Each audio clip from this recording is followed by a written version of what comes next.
other off-the-field news this week involving Penn State, a team that was on a bye. Got news from the NCAA. They're going to ease up some sanctions. Scholarships starting to come back. That means they'll be at full bore by 2016, 2017. For now, the bowl ban of 4 years remains in place, but a carrot was dangled, and they said that could, in fact, be altered and shortened if Penn State continues on good behavior.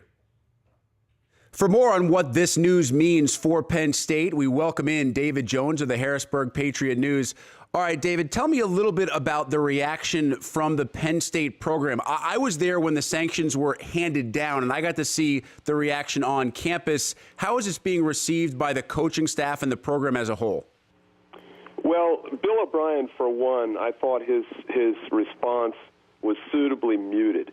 He did not want to take away the emphasis from the victims, the consent decree, and the reasons that the sanctions were ostensibly handed down in the first place. I thought he was really shrewd and smart in that way. So he was quite muted, but I'm sure behind the scenes he's got to be ecstatic. It means a big difference for 5 extra scholarships in the next recruiting year, 10 after that, up to 25, and everything back to normal of 85 altogether by 2016. It's huge.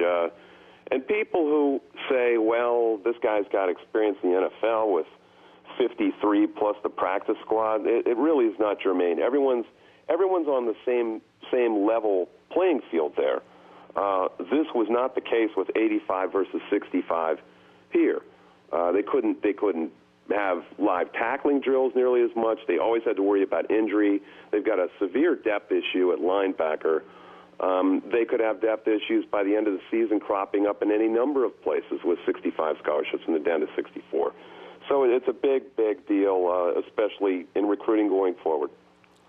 David, what about Bill O'Brien's future? Do you get the sense that this decision, the likelihood for him to be more successful over the long haul, may keep him in State College for a longer period of time?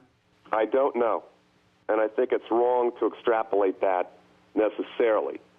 I'm not even sure if he knows. Coaches, especially major college revenue sport coaches, are notoriously single-minded.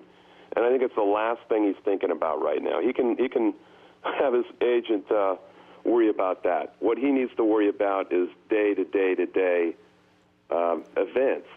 David, it seemed that there was also a carrot dangled out there. The postseason ban was not specifically mentioned, but there was some language in these decisions about the fact that further sanctions could be eased depending on future behavior.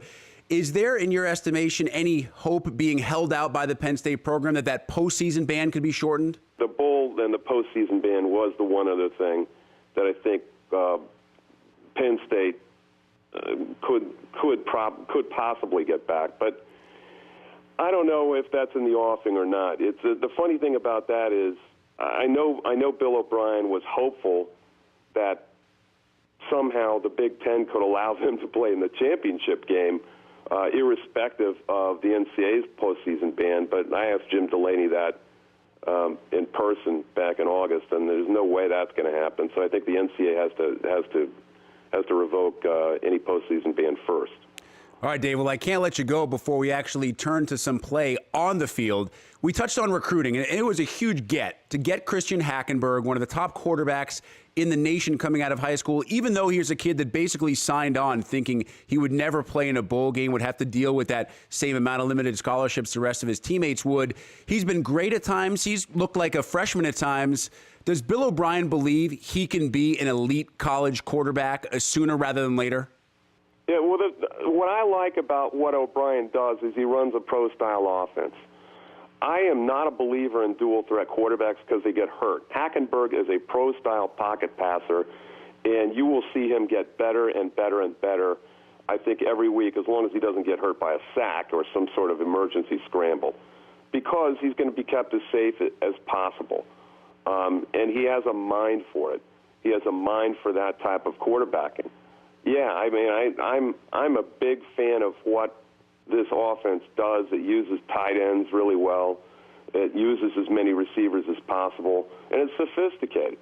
And it's going to keep your quarterback healthy. I know Braxton Miller is regarded as the great quarterback in the league, but how great is he when he can't put pads on? Here he has missed 11 quarters, and he's only probable for the game against Wisconsin. I think that offense puts your quarterback at risk, and Hackenberg is not put at undue risk, and that'll be an advantage for him going forward. Perhaps the only thing safer is to leave the field and go behind the camera. Be a TV guy or be a newspaper writer. That way we don't get hurt at all. I am not at undue risk. That's right. I keep myself out of there. Very. David Jones from the Harrisburg Patriot-News with some good Penn State information. David, thanks so much for the time. You're very welcome, Rick. Thanks.